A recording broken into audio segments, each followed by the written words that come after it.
Alright, what's going on, guys? It is your boy TKD, wanted to here back here on PlayStation Source, and I am hours away. Before we get to the main topic here, of course, which is Ghost of Tsushima. You all read the title, you also the thumbnail, but we are hours away from me doing my last stream on Last of Us Part 2. I am finishing up the game. I cannot wait to finish it. I hope to see you all on stream if you guys can make it out. Definitely am excited to end off that game and see how the whole story ends. But before we get to that, of course, let's talk a little bit about Ghost of Tsushima coming up next month, July 17th, I believe, is the release date for the game. And we have gotten a lot of different news bits and intel and different details about the game. And what I wanted to focus on this video, which I did reference in the last Ghost of Tsushima video that was on Tuesday, about this whole thing, about how they detailed a lot about the Katana combat in Ghost of Tsushima. It was a lot of information. I figured I'd just separate the two videos. So here is the part 2 of that video. Make sure to check out the other one over here in the description as well as on the YouTube card. But we are talking about the Ghost of Tsushima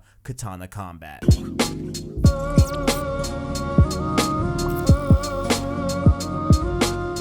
Real quick, before we get into it, make sure to leave a like on the video if you enjoyed whatever you see in this video, as well as stay subscribed to PlayStation Source to keep up with the latest and greatest in all things PlayStation, and of course Ghost of Tsushima, as well as our Road to Ghost of Tsushima podcast as well. Make sure to check that out if you guys are interested. But going into this whole combat thing, this was posted on the PlayStation blog this week. It was written by Chris Zimmerman, the co-founder of Sucker Punch, and they go into how they have been influenced and how they are going to go about combat using the katana in Ghost of Tsushima. And so I will of course link the full blog post down in the description if you'd like to go and read along and just look at the full verbiage, because I did concise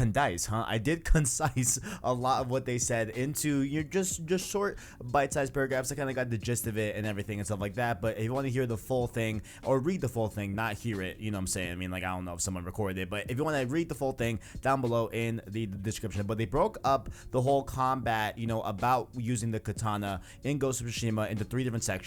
We are going to talk about speed, sharpness, and precision, and then I did make a separate branch called stances because those are really interesting as well. But first up here, let's cover speed. So let's start with speed here. They wanted your attacks to be fast, considering the average katana is only 2 to 3 pounds. So they motion captured real swordsmen that were skilled with the katana to record the movement and capture the speed. However, they realized that they were way too fast to react to, as the average human reaction time is only 0.3 seconds, and attacks could be laid down towards the player faster than they could counter. And so the good old boys at Sucker Punch have worked hard to maintain the speed of your attacks as a player while giving enemy attacks enough wind up to anticipate and react to them. Enemies will even attack you at the same time or close to it, giving an intense and rapid pace when engaging multiple enemies, which is what they were looking for in terms of combat and feel. And honestly, I kind of like the way this sounds, because like I do feel that it would be a little bit wild if they had those attacks from enemies land as fast as the actual human reaction time and not give them like a little bit of a wind up or a little bit of like an animation to perceive what they're about to do,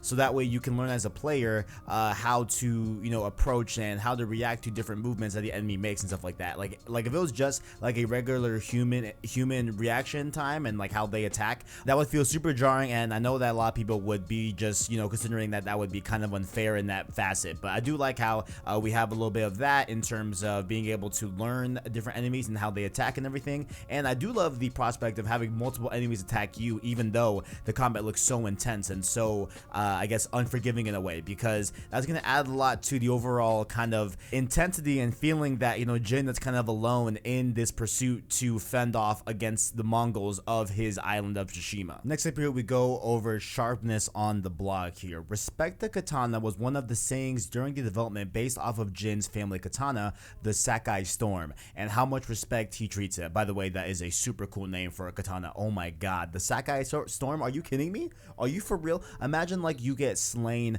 by the Sakai Storm, right? And it's like a legend across the island with the Mongols. Like, yo, like there's this one dude that has a Sakai Storm, bro. That thing is going off. Beside the point, very, very cool name.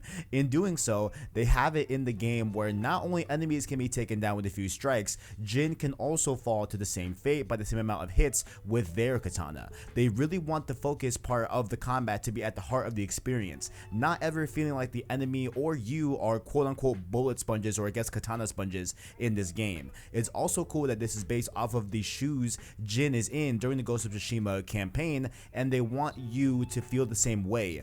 focus and you will succeed. Lose focus and you will fail. This I love because we did talk about this in a previous video where we were going over the difficulty of Ghost of Tsushima and how, like, you know, whether you're playing an easy, medium, or hard, or I forgot however, you know, many modes there are in the game off the top of my head, but the enemies will never take any less or more hits to kill. It will always remain the same. It's just how the enemies behave, which will change via the difficulty and different stuff like that. So I love that, you know, even though whether you're playing on easy, you know, normal or hard, you'll still be able to die in the same hits, as well as your kills will be able to still enabled by the same amount of hits, and they'll never feel like sponges, because that would be very, very weird, honestly. I feel like it'd be super jarring too to have like an enemy that can take, you know, like a massive amount of hits in the game, and it would kind of just like really suspend the realism that they're trying to portray in Ghost of Tsushima. And also I love it because where they talk about towards the end of that section where they talk about focus, and that there's gonna be a lot of really cool instances where you are going to have to really focus on the enemy's movements and stuff like that. And when you're having a bunch of different enemies around you,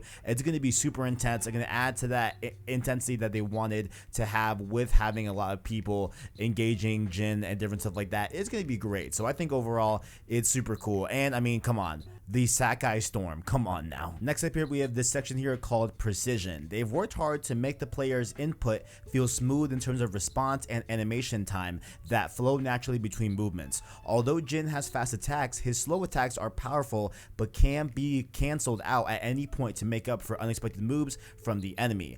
I love this. It also bleeds into blocking, as like in most games, hitting L1 to block right as an attack is about to land will grant you a parry to leave the enemy open to a counterattack, as well as a ton of resolve orbs progression to pull off special moves. With upgrades, players can unlock a special upgrade called a perfect parry, which rewards more resolve orbs for a parry done. And also here during this blog post, they did attach a video that like shows off the player using that resolve orb to heal. So really good, you know, finally get to see that in action and see how that looks as opposed to just hearing about it. And judging by the way the prompt came up when he started healing, it looks like it's down on the D-pad, but I could be wrong about that. And if you guys missed it, I did do a full video explaining the resolve orbs. If you want a little bit more in-depth analysis on that, make sure to go check out that video. I'll leave a YouTube card here in the top right hand corner. But this whole section really has me intrigued because in games I hate it when I'm trying to pull off a very powerful move and I can't cancel it out because the animation is so long and the enemy already does a attack on me,